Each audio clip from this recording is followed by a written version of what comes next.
प्रिय दर्शकों नमस्कार।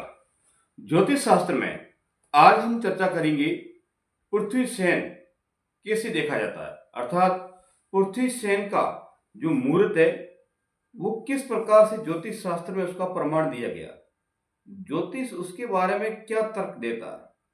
पृथ्वी शयन अर्थात धरती का सोना और जागना, इसका प्रमाण ज्योतिष शास्त्र में क्या बताया गया, किस विधि से हम देखें कि पृथ्वी आज के दिन सो रही है या फिर जागृत अवस्था में। तो इसे देखने के लिए ज्योतिष में क्या प्रमाण है, ज्योतिष शास्त्र अपना क्या तर्क देता है, किस आधार पर हम पृथ्वी के सोने का और जागने का समय देख सकते हैं। तो आज जो हमारा विषय है वो इसी से संबंधित है। जब भी हमें कोई शुभ कार्य करना हो पृथ्वी से संबंधित, अर्थात धरती से संबंधित, जैसे मकान का निर्माण करना हो, तालाब बनाना हो, कुआं बनाना हो, या फिर बीज बोना हो, हल चलाना हो, पृथ्वी से संबंधित जो कार्य किए जाते हैं उस समय पृथ्वी का जागृत अवस्था और शयन अवस्था देखी जाती है। अगर उस समय पृथ्वी जागृत अवस्था में होती है तो उत्तम है, तो बेहतर है। यही अगर पृथ्वी उसी समय सो रही है और हम उस समय तालाब या मकान की नींव बना डाल रहे हैं, तो उस अवस्था में ज्योतिष शास्त्र पृथ्वी के शयन के समय जो कार्य किया जाता है उसे हमेशा अशुभ बताया जाता है, उसका रिजल्ट बिल्कुल खराब मिलता है। इसलिए ऐसी अवस्था में पृथ्वी को जागृत अवस्था हो उसी समय में मकान का निर्माण करना चाहिए। ये पृथ्वी शयन के समय वर्जित यानी कि निषेध अर्थात मना किए माने हुए हैं। तो फिर पृथ्वी का शयन किस प्रकार से देखा जाता है, किस तरह से उसको जाना जाता है, ताकि हर व्यक्ति को ये मालूम पड़े कि आज के समय पृथ्वी जागृत अवस्था में है या फिर शयन अवस्था में है।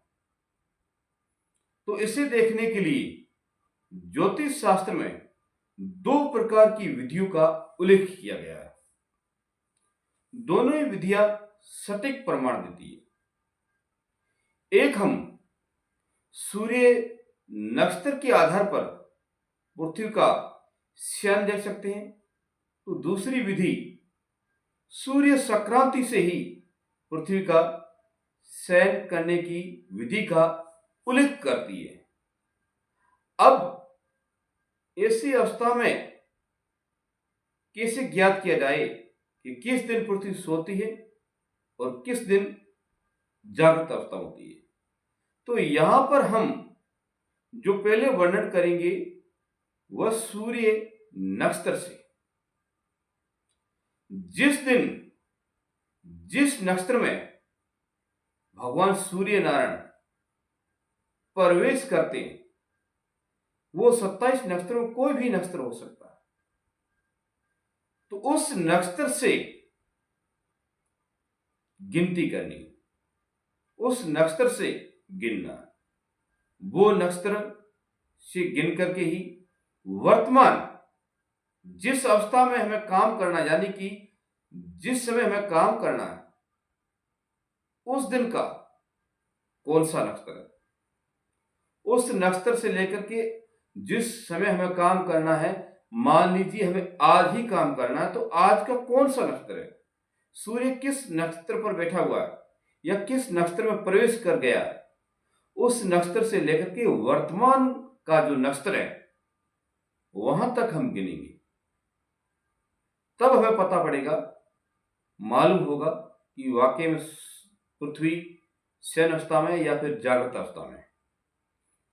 तो उसे देखने के लिए जिस नक्षत्र में सूर्य ने प्रवेश किया उस नक्षत्र से, यानी उस नक्षत्र को भी साथ में गिनना है केवल उस नक्षत्र को छोड़कर आगे वाली संख्या नहीं लेनी है।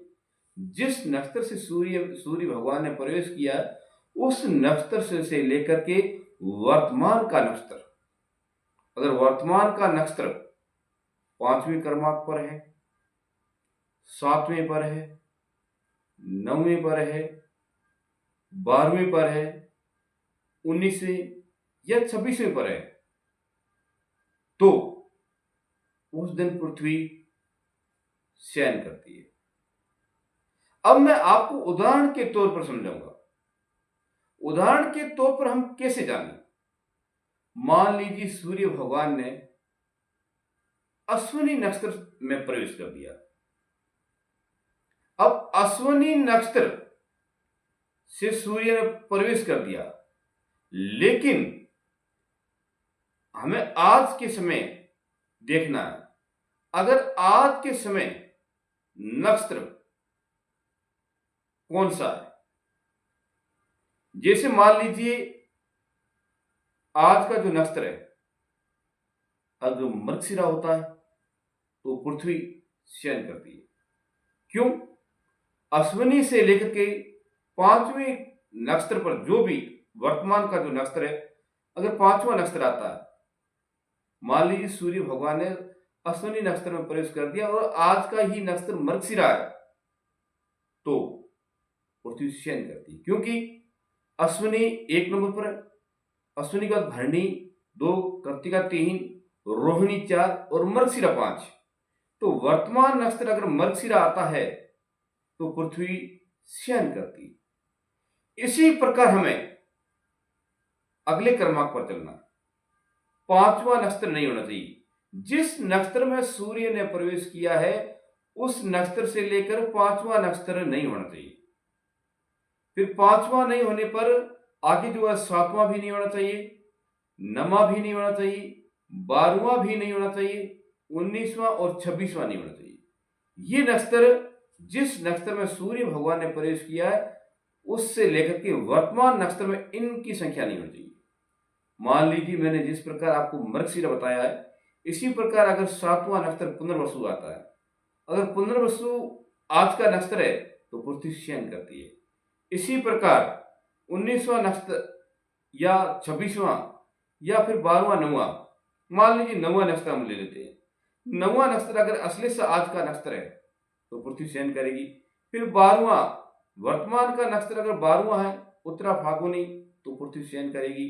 या 19वां नक्षत्र सूर्य नक्षत्र से लेकर के 19वां नक्षत्र अगर मूल है तो पृथ्वी शयन करती। 26वां नक्षत्र उत्तर भाद्रपद है। इस प्रकार सूर्य संक्रांति सूर्य नक्षत्र से इसी प्रकार गणना करते हैं। या हम सूर्य नक्षत्र की चर्चा कर रहे हैं तो सूर्य नक्षत्र से 5वां, 7वां, 9वां, 12वां, 19वां और 26वां ये नक्षत्र वर्तमान का नहीं हो तो पृथ्वी जागृत अवस्था में होती है। अगर ये नक्षत्र है तो पृथ्वी शयन करती है। उस दिन पृथ्वी से संबंधित खनन कार्य बिल्कुल वर्जित है। अब ये था सूर्य नक्षत्र से। इसी प्रकार सूर्य संक्रांति होती है, जो एक वर्ष में 12 संक्रांति आती है। ये 12 संक्रांतियां राशि के आधार पर होती है। जैसे पहली संक्रांति मेष की होगी, फिर वृषभ की, फिर मिथुन की, फिर कर्क की। इस प्रकार 12 राशियों के आधार पर संक्रांति होती है एक वर्ष में। जिस समय भगवान सूर्य नारायण जिस राशि में प्रवेश करते हैं उसे हम संक्रांति काल कहते हैं। वो सूर्य भगवान का एक राशि से दूसरी राशि में परिवर्तन होना उसे संक्रांति कहते हैं। और संक्रांतियां 12 होती है, 12 राशि मानी जाती है। तो मान लीजिए सूर्य भगवान ने मेष राशि में प्रवेश कर लिया है। मेष राशि में प्रवेश जिस दिन किया, उस दिन से लेकर के 5वां या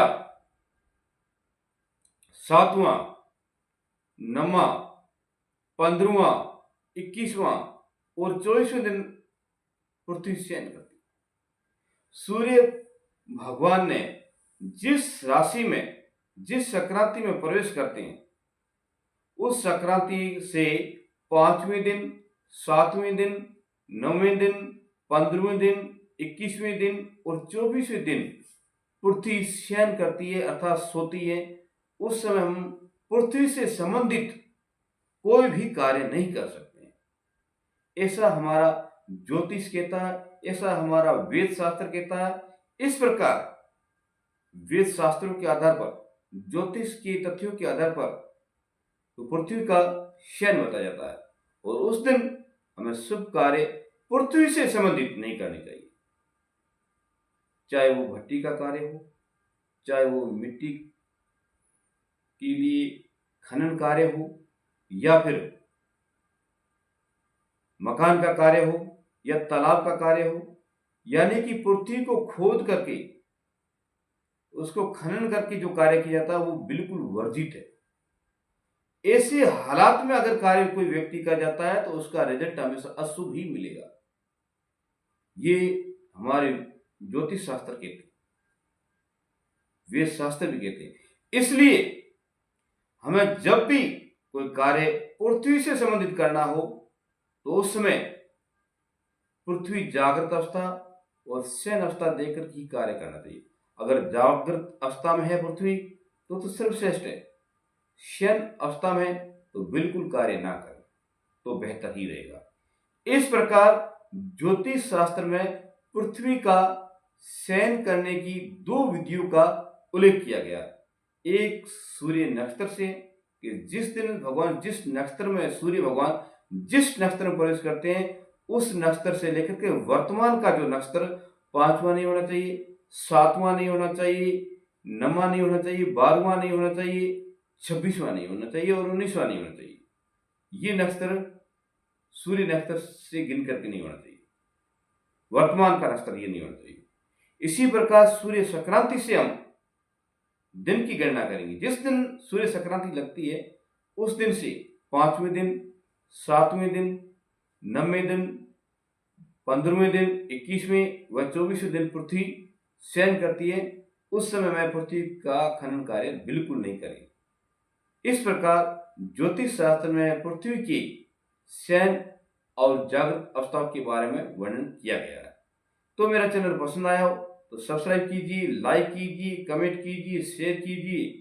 मेरे आप YouTube चैनल पर बने रहिए। मैं आपको नई नई प्रकार की नई नई जानकारियां उपलब्ध कराता रहूंगा। राधे राधे, जय श्री कृष्ण।